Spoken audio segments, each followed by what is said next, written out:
Divorce lawyers, what's the worst way you've seen someone flock over their spouse? When I was a kid, my parents got divorced. My mom met a guy on the internet and left my dad for him. My sisters and I were all teenagers, and being that my mom had never really been around, decided that we all wanted to live with him. We all had to write a letter stating our wishes, and it was understood that we would stay with him. My mom didn't even seem to care. Additionally, my dad had this retirement account from his old job. He wasn't rich at all and had worked his ass off for everything he'd ever had.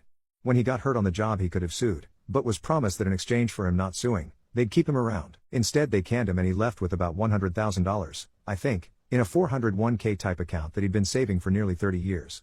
Lastly, my dad had his house. It was a 3-bedroom, 1-bath brick house that was all of about 800 SF. It wasn't much at all, but my dad loved the place. My mom couldn't stand that house and wanted to move for as long as I could remember. That was another contentious subject that led to the divorce.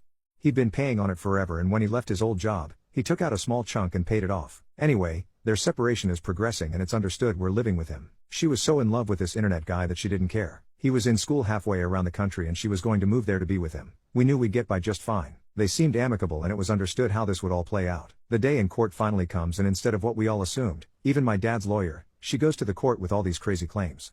He was an abusive alcoholic, he beat us and my mom nightly, he was crazy, and no one would be safe in his care. My mom got full custody. She got 50% of his house and 50% of his retirement account. My dad was stunned. That judgment would basically bankrupt him. In order for him to keep the house, he'd essentially have to clean out his retirement account and give her everything.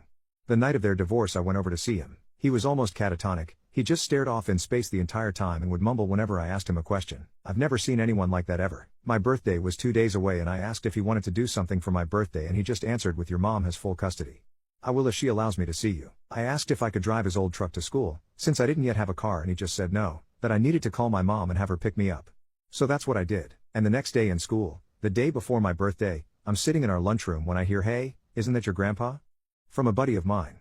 I look over and see my grandpa and a cop making their way across the lunchroom toward me. They told me to grab my stuff, and in the office I found my sister there as well. We rode home with them, where we were also met by my little sister, and that's where they told us that our dad had killed himself, shortly after I left the previous night.